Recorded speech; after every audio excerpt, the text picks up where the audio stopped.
Hello and welcome to Healing Tips from the Heart, Intuition with Helpers, Healers, and Guides. I am your host, Dr. Lori Hops, licensed psychologist, writer, and artist.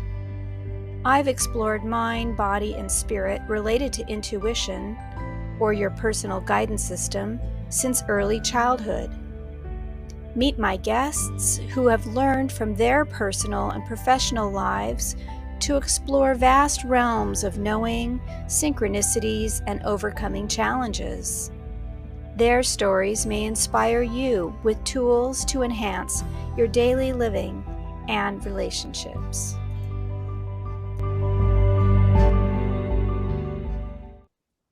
Hello, everyone, and welcome my special guest, Dr.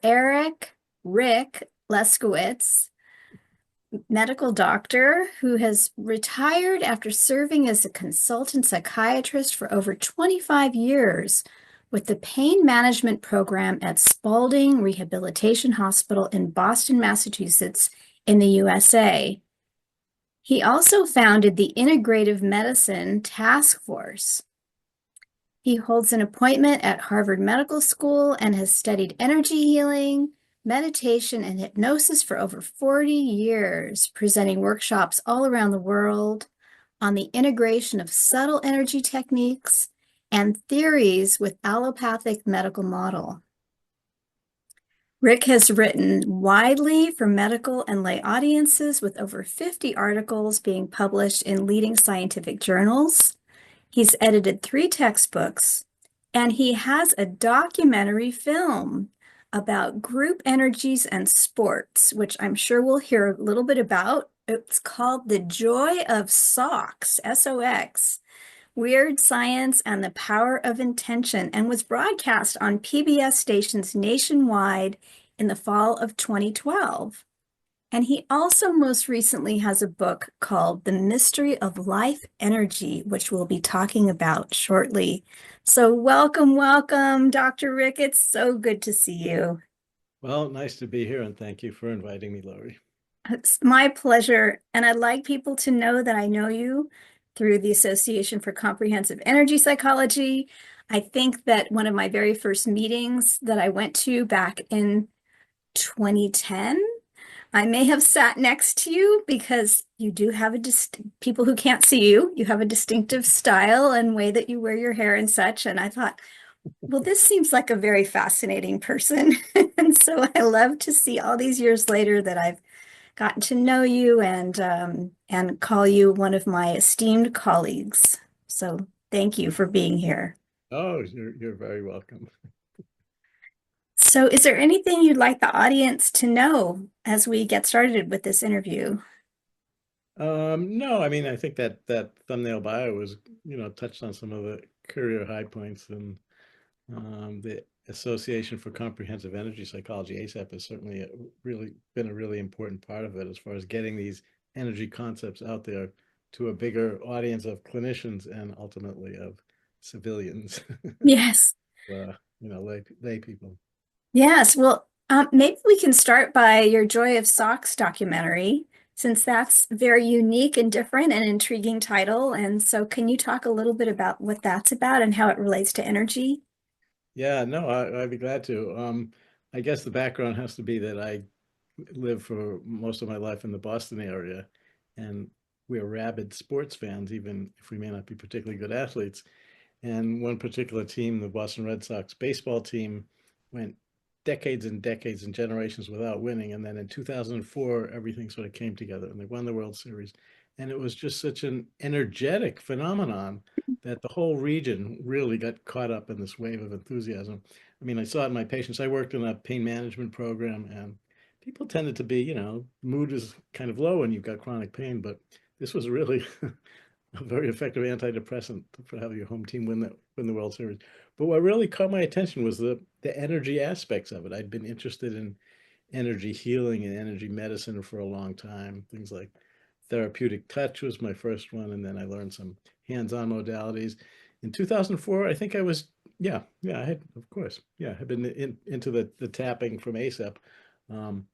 But I I wrote an op-ed for our newspaper, the Boston Globe, about the energetics of sports, and they printed it, and I thought that was it. But my cousin, a filmmaker, saw the potential to do a documentary film, so we did, and we called it "The Joy of Sox" because it's joyful.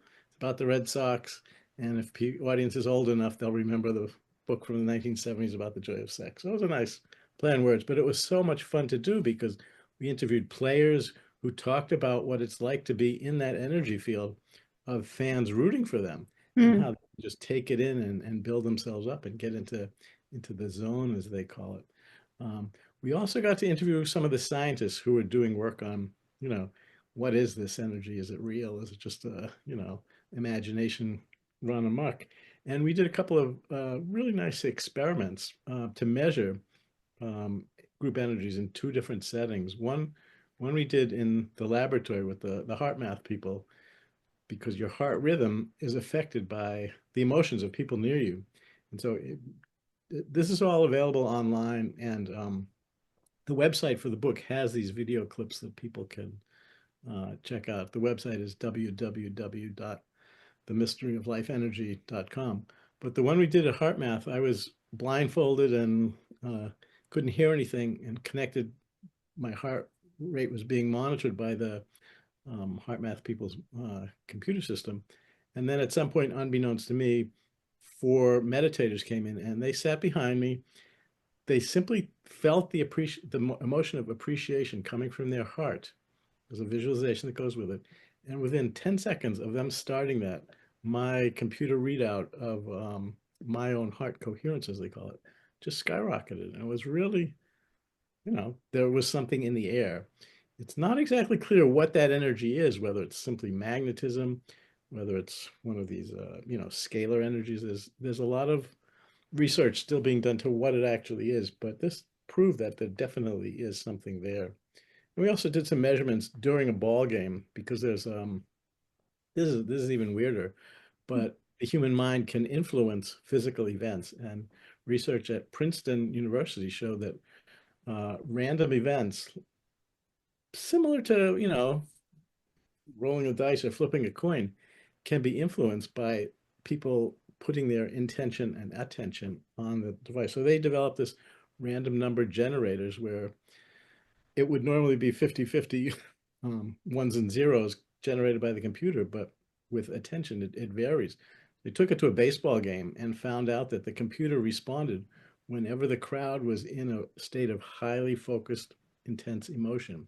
There wasn't a microphone, it wasn't recording the sound levels, and some of the times it's actually silent. So again, this is research that's been done, started at Princeton and then spread into this really wonderful project called the Global Consciousness Project, where these portable laptop computers can be set up around the world, continuously recording this baseline level of global attention. And whenever there are really important worldwide events, the computers register it, even whether they're in the same town that the event happens in or 5,000 miles away. So how it happens is a whole other, really interesting question. But the fact that there is some sort of earth consciousness that can be monitored is really fabulous. And so Global Consciousness Project is the website for people who want to look into that. Yeah, and So I'll have those links in the program notes. So just for people who maybe are a little perplexed, so my understanding is that the whole purpose of a random number generator is to spit out, in this case, digits of zeros and ones in right, without a recognizable or repeatable pattern. The whole notion is that they're programmed to be random expressions of these zeros and ones. But what you're saying from these studies, which is mind-boggling, is that there's some phenomenon which influences the output of these numbers such that they become patterned and not randomized. right. It's not. And uh, yeah, go ahead. No, I was just gonna say it's not. Normally it would be 50-50, 50% heads, 50% tail. And you sometimes it'd be 51-49 type of thing. But these would be consistent blips and spikes way above to the level of statistical significance. So that proves that something is happening. But you're right, it requires you to believe that your thoughts, which we usually think of as inside our head, are affecting this object that can be a foot away or a mile away. So the usual models that we all grew up with about what is the nature of thought and consciousness just don't fit with phenomena like that. And there's a whole branch of science that has moved away from the conventional view, like in medical school, your brain generates your consciousness, and it has something to do with all the neurons and neurotransmitters. And we don't know exactly what, but if you have too much of this and not enough of that, then you're depressed or whatever. So this is the notion that consciousness goes beyond the brain. And these are, top-notch scientists. I mean, this was Princeton University, which, I'm a Harvard guy, but I'll admit that Princeton's pretty decent in and of itself. So, there's something there. And this research goes back like 40 years now. So Yeah. the accumulated statistics are huge.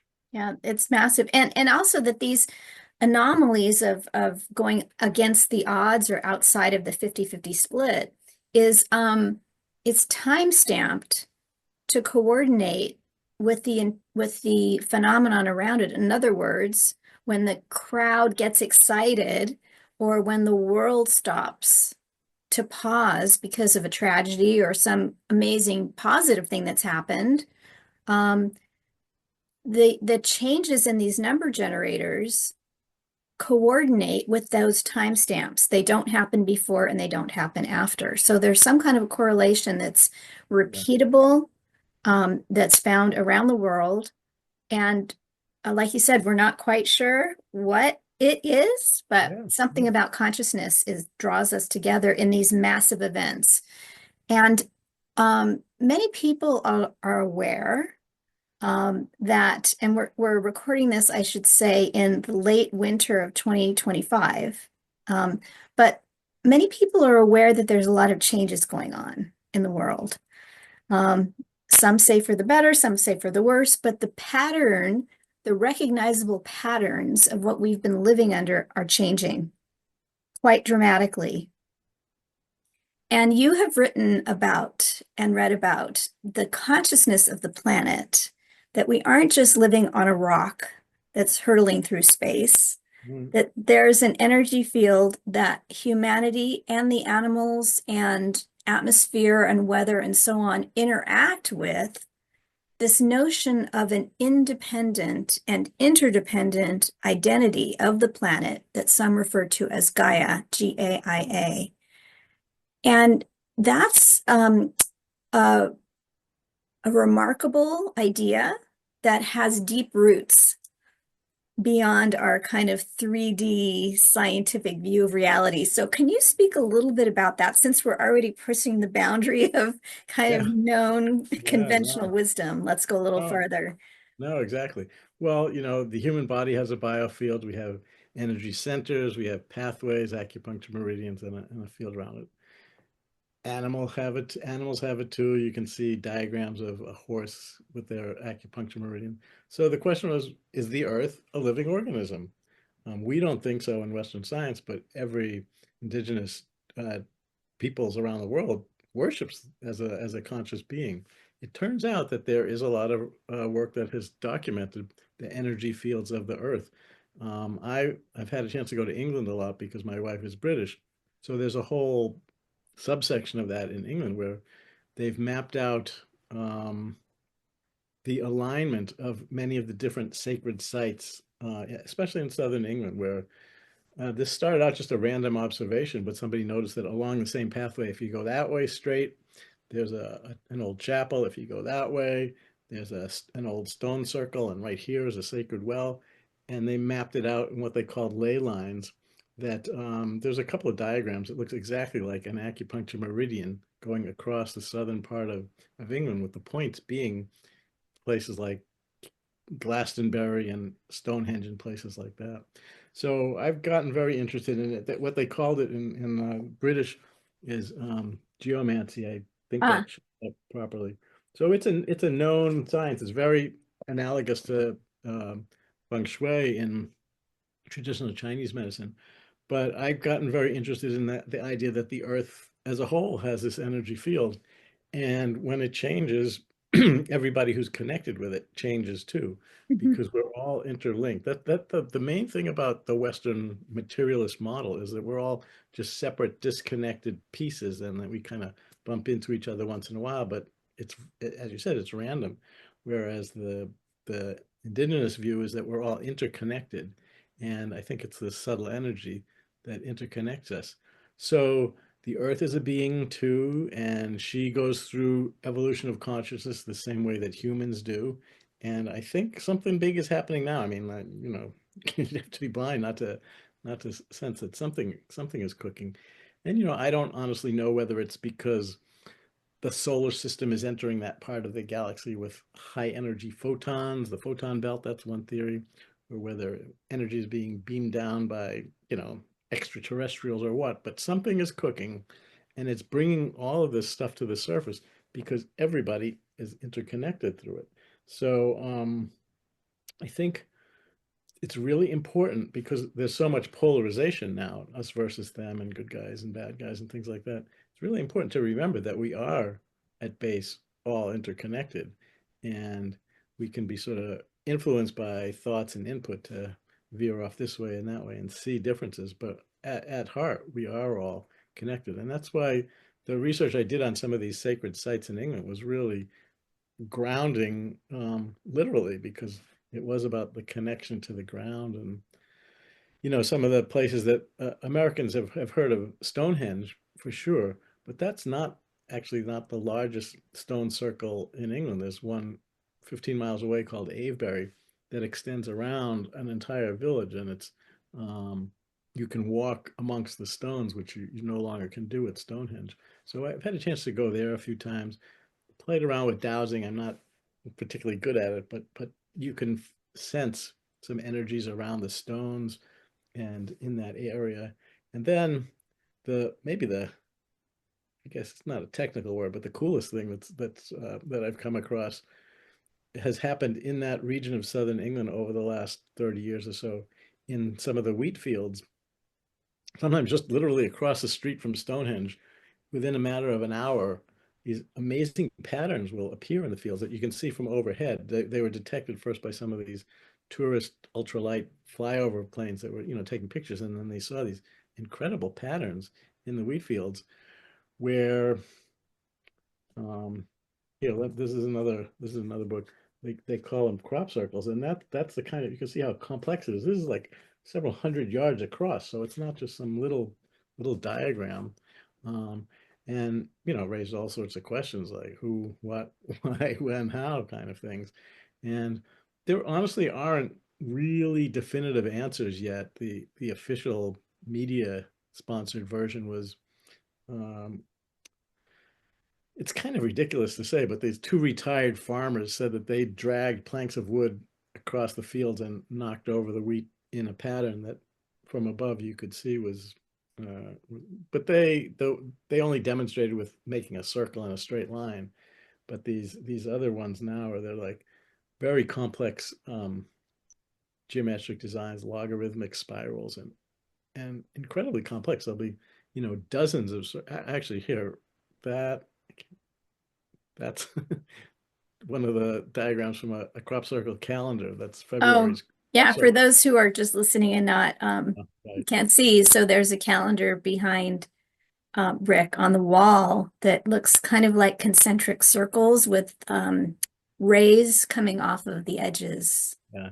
There's some good diagrams in the on the website in the into the resources section too, and including a flyover that's, whew, I've never seen a UFO, but I don't believe that human beings could make this. No one has ever replicated anything remotely like it.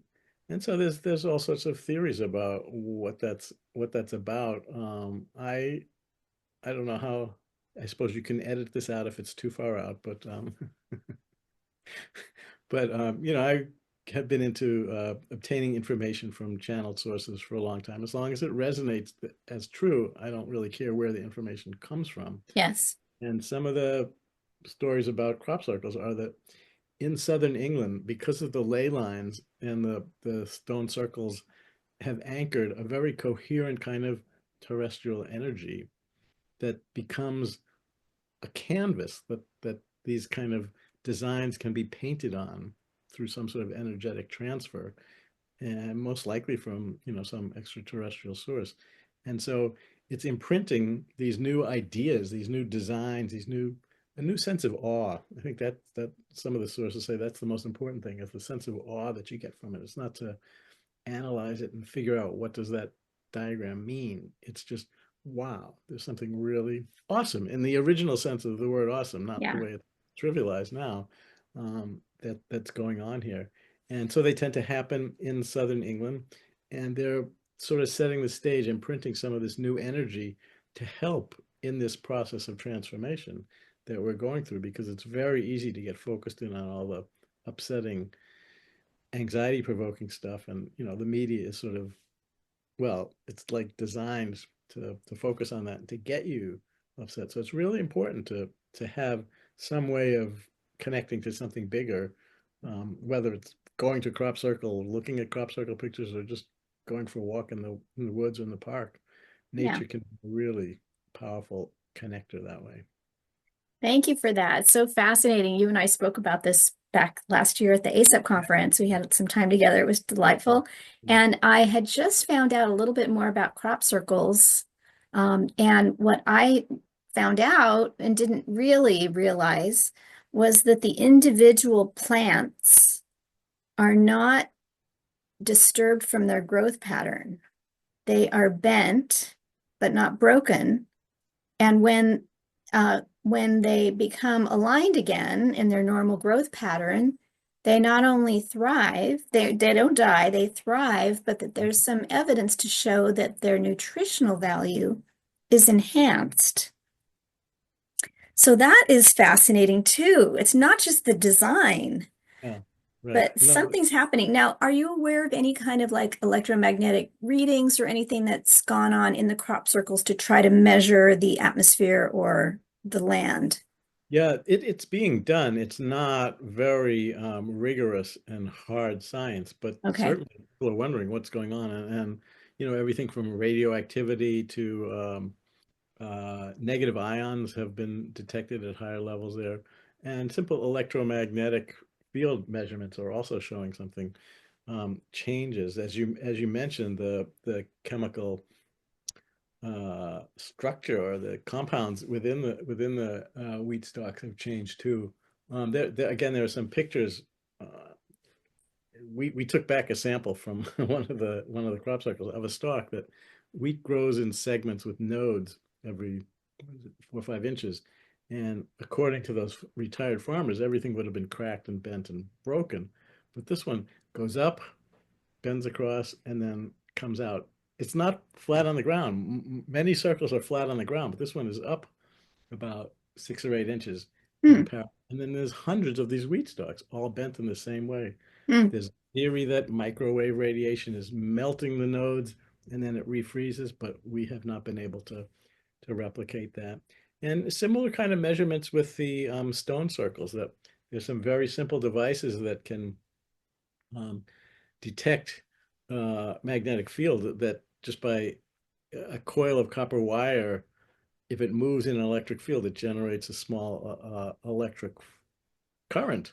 And Mhm. so people who have stood outside of a stone circle, put one of these coils on a long rod and stick it in and take it out, stick it in, take it out. And when it's in, it generates a measurable current on the ohm meter. And when they take it out, it goes away. So there's something interconnecting the stones in the stone circle. And the crops are similar. Another interesting phenomenon is the year after a crop circle has been harvested and replanted next year, from the sky, you can see the growth is enhanced in the same pattern as last year's crop circle. Wow. Something gets imprinted in the earth, Yeah. not just in the seed and the stalk. So it's a multi-dimensional phenomenon that we don't fully understand yet. Well, you thank you for all that. Fascinating. None of it will be edited because of my desire. I want all of it in. And you mentioned channeling or getting information from other sources. And I've been for many years following Lee Carroll, who channels Cryon. Mm. And they spoke about crop circles. And during one of the times, and I think they actually went to England when this was happening, it was one of their tours. And what they talked about was that the energy was being created in the earth and that the crops were then being pulled from the bottom rather than from the top. And so that was fascinating too, to Yeah, think about it in that direction. right, right. So that would be more that Gaia is generating the patterns herself. My sense is it's a combination of two, from above and below, and the way they interact is leading to the final product. But yeah, it's it's very cool. And I think the percentage is like 90% of the world's crop circles are in southern England, but they appear in I think 50 different countries have reported and documented crop circles. There have Okay, been some in the United States. It's not very common, but interesting. mm, Yeah. There's other phenomena that happen other places, but crop circles have their own special space, maybe, right, generally right. speaking. Mm. So what do you, I mean, if I may ask this, what do you make of this? You talked a little bit about being awe-inspired and maybe having a resurgence of positivity or connection to life or the idea of our oneness and how, despite our differences, we really are connected. Do you take away other meaning or inspiration or lessons from these phenomenon that you studied? Um, well, I don't. This will sound wrong, but what's the matter? That's not enough. No, I think that's a big part of it. But I also think there's something not just global. I think it is something, you know, what is our place in the cosmos? And I really do want to believe in extraterrestrial intelligences. And actually, one of the promises coming out of the current administration is to reveal all of the files that have undoubtedly been kept secret by the CIA or whomever. So that could be positive. Yeah, But it's I think our whole view of what life is about is really ready to change from the three-dimensional conventional material, it's called materialistic, scientific and medical view of things, and it just is so inadequate in so many different levels. I mean, I saw it in my medical career where you just throw another substance at the symptom and you try and suppress it, not seeing it as a sign of information and feedback. And actually, a symptom can be a sign of the inner vitality of the organism that's trying to express itself, to be recognized and cleared rather than to be squashed.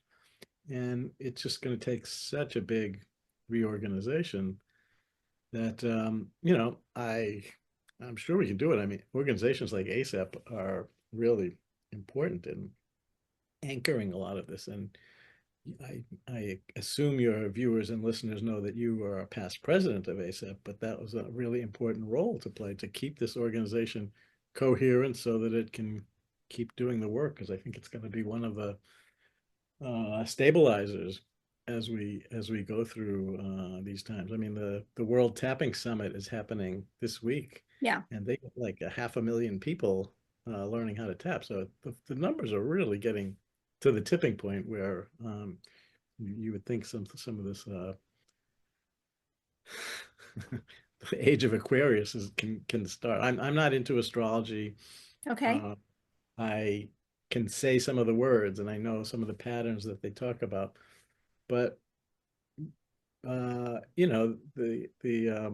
musical, the rock musical Hair from the 60s and 70s, the dawning of the age of Aquarius is not just a figure of speech, that actually is a cycle that astrologers talk about. It's not uh, when the moon is in the seventh house and Jupiter aligns with Mars. That part isn't actually correct, but many traditions, in the Ayurvedic tradition, there's a yuga as an age, and we're finishing one, a dark one, and entering another one. And Hopi prophecies, and so it's stuff that's been hinted at by a lot of different society, civilizations and thinkers.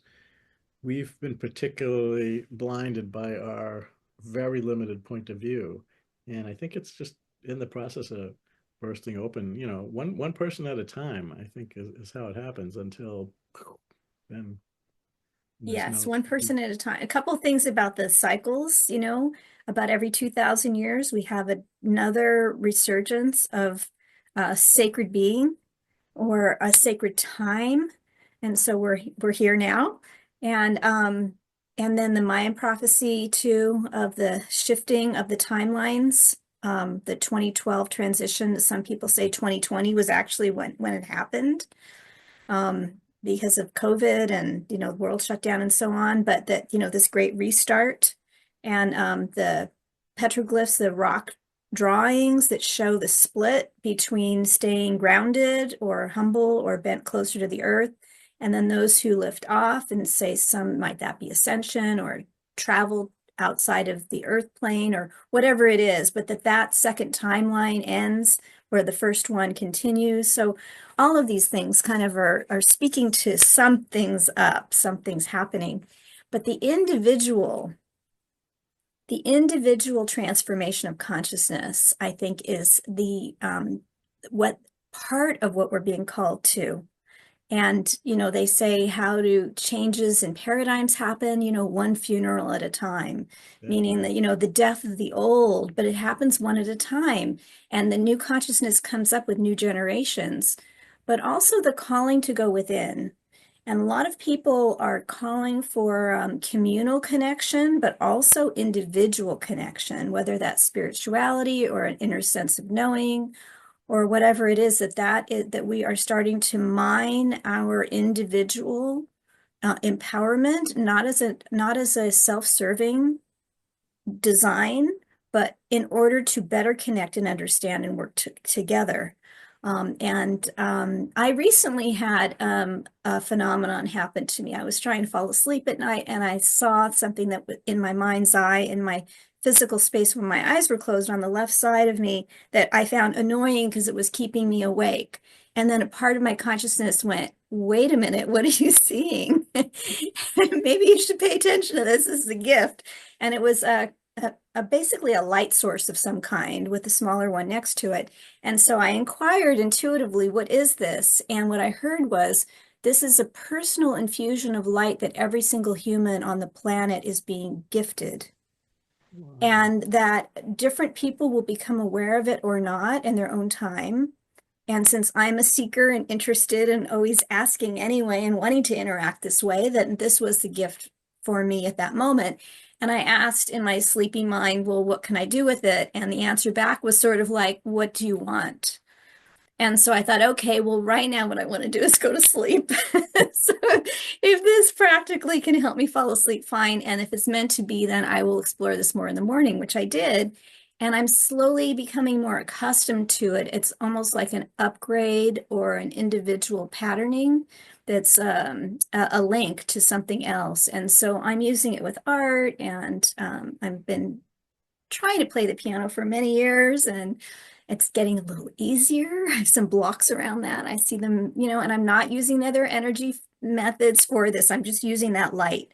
And in communicating with other people. And I found that some of the things that have been a little bit more at bay for me are starting to like come around, almost like a magnetic opposition has been neutralized.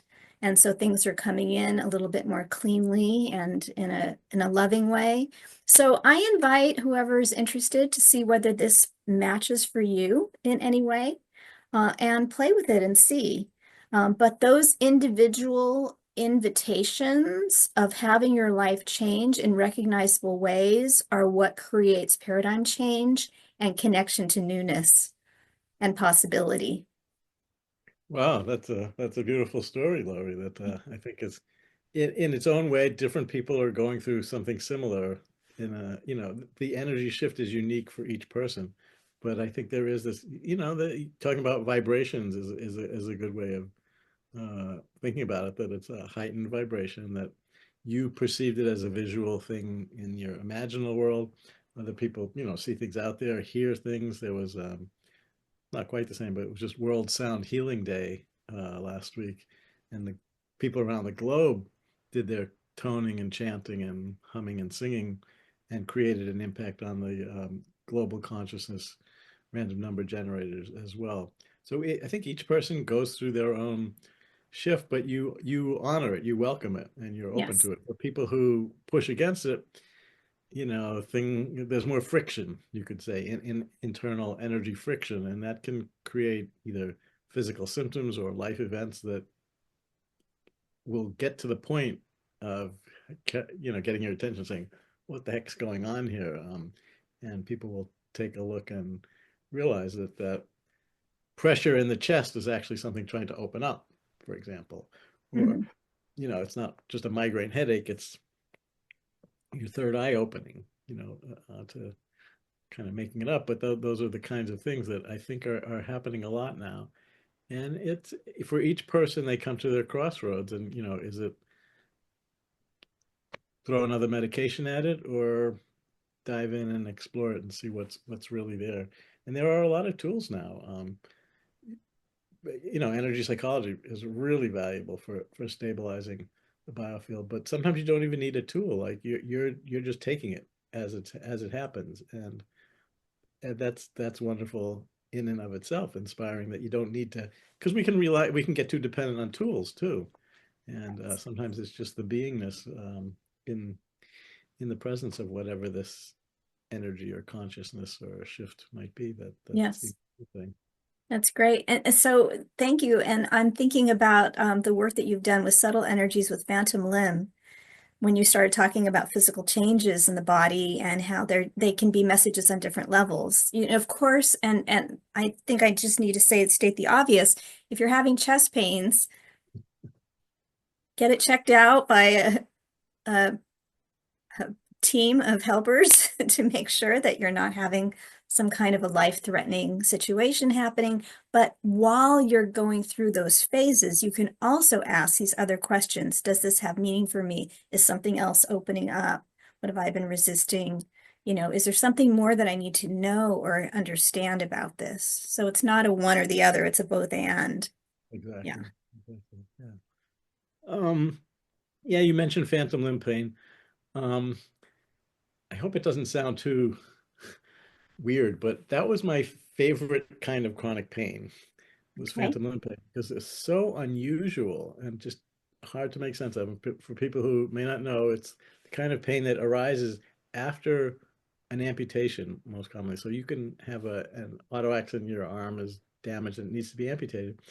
And many people after amputation will have the sense that their arm is still there, but at least half will have a very intense pain that doesn't respond well to medication, and it's very hard to manage. The medical model is that they have a fancy term for it. They call it maladaptive neuroplasticity, which means the brain is trying to adapt to this loss of input and sort of creating signals that make it seem as though the limb is still there. But it doesn't explain a lot. It doesn't generate treatments that work. And it really fell short with some of the patients that we worked with in our pain program. One particular fellow really was a turning point for me when he didn't respond to the usual biofeedback and meditation and stretching and aerobic conditioning that we did it was a team approach to chronic pain, multidisciplinary approach.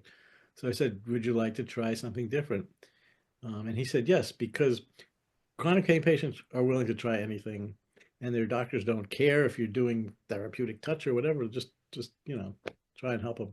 So I did this energy field balancing thing called therapeutic touch, which for people who can see, I give you a 5-second demonstration. If you just put your hands near but not touching, palms facing each other, getting closer and further apart, at some point you can feel tingling, resistance, warmth. It's not the temperature, it's something else. So that's the boundaries of your biofield bumping into each other. And you can feel it everywhere in your body. And with the therapeutic touch technique, you can smooth it out whenever there's imbalances. So I had him lie down, close his eyes, and relax, and started smoothing out his field. And for some reason, I just continued down to the part where his leg was missing. He had an above the knee amputation, and I kept going there.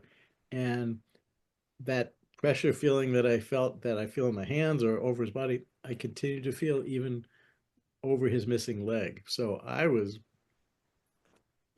gobsmacked, as they say in England. But the other part was that he opened his eyes and said, "What are you doing, Doc?" Because he could feel me touching his phantom limb. And neither of those things should happen in the medical model because there aren't any nerves out there. It was like 2 feet away from the nearest nerve. So I kept smoothing it out, and he felt the pain draining down his leg and out the bottom of his foot. But for me, it showed that the phantom limb is a thing. It's an actual objective thing out there, the biofield we call it. The challenge is to measure it and detect. I'm not the only one. I'm not the first one who's described this. People, the audience here might know of Donna Eden. She's a well-known energy practitioner. She can perceive directly with her eyes these energy fields, and she's worked with phantom. She describes in her book working with a phantom limb patient where she held in her hands the phantom, and she could see which acupuncture meridian was blocked. And so she worked with the acupuncture meridian that was invisible to everybody else, but the patient could feel it and she could see it and, drain it out that way. So there's many reports of it. The question is, we're always looking for objective ways to prove it so that it's not, you can't just write it off as some crackpot psychiatrist hallucination. But it's been hard to do. The technique that shows the most promise is one that got a lot of exposure in the 70s and 80s called Kirlian photography, Mhm. which is a way of imaging the electrical field around living objects. So here's the cover of a book which has a Kirlian photograph of a leaf that, Vibrational Medicine by Richard Gerber. Mhm. and you can see that the field matches the border of the leaf. So a couple of people wondered what would happen if you cut off the tip of the leaf. And really, believe it or not, the field continues to exist even when the leaf is no longer there. It's called the phantom leaf effect, and it's an exact parallel to the phantom limb phenomenon. But it's been very hard to replicate. For some reason, the original experimenters had much more luck than anybody subsequently. This was that cover photo was like almost 40 years ago. Mhm. I'm working with a group of biofield researchers to try and replicate it and see whether, digital Kirlian photography works better, or, there's ways that you can enhance the energy field of the leaf by giving it a Reiki treatment before you cut the tip off. Oh, And it's still been, there's some very promising leads. The fellow who did the original researcher, John Hubacher, he's getting some very encouraging leads, but it's not quite there yet. And so the hope is that, first of all, we can document and demonstrate that the phantom leaf effect is valid and reproducible, and then go on and show it with human limbs. The ideal scenario would be you have to use objects that are thin to fit between the plates in oh, this brilliant device. So leaves and hands are good. You've probably seen some images of yeah. things. So the ideal thing would be to have somebody who's missing a couple of fingers and do the Kirlian photography. Would it just show a general glow around it, or would it show an energy spike for each individual finger? Because if it did that, that would prove that the biofield is the template that the body organizes around. It's exactly like the iron filings and the magnetic field, the magnetic lines of force. The magnetic lines of force are invisible, but when you sprinkle the iron filings on that piece of paper, they line up in accordance with it. And it's the same thing, I think, with the cells of your body Mhm. line up and grow in accordance with these invisible lines of force that are generated by the acupuncture meridians and the chakras and things like that. So this would be a great way of really demonstrating it, and hopefully sooner or later that's gonna happen. Very exciting. That's neat that you're involved with that. Thanks for sharing. I was also wondering about animals, let's say, that are born with a congenital difference, so maybe they're not born with all the digits on their paw or hand or whatever. And then, what would the Kirlian photography show if it Sure. wasn't an amputation, but Sure. it, Well, that there's the human analog that children who are born without, missing whatever part, they do not have phantom limb pain. And even uh-huh. accident injuries that happen when kids are, 1, 2, 3 years old, they don't develop phantom pain. And it may be just that they haven't gotten the cognitive overlay that traps the energy Yeah, in the body. interesting. Yeah. So, well, fascinating. Thank you for sharing that. Well, we're coming to the end of what could be a very, very long interview. If we kept going, I know we could.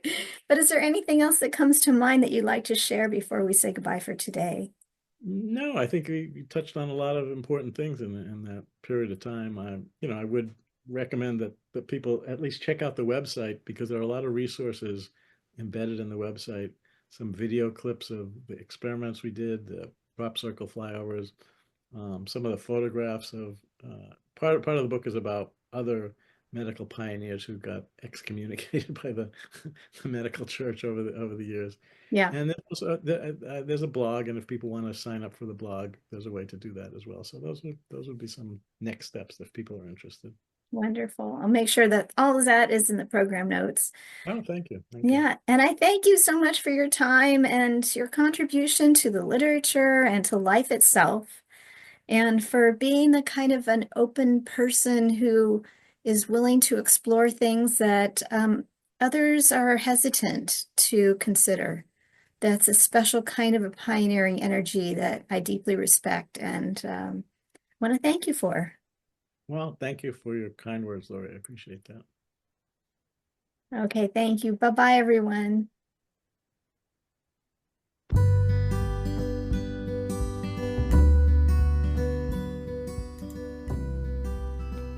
Thank you for joining us for today's podcast. If you want to learn more, you can visit my website for podcast and resources at hopshealingtips.com. You can also like, share, and subscribe to this channel. This podcast is for information and entertainment purposes only and is not providing healthcare advice. Please seek guidance from your professional healthcare team should you need assistance.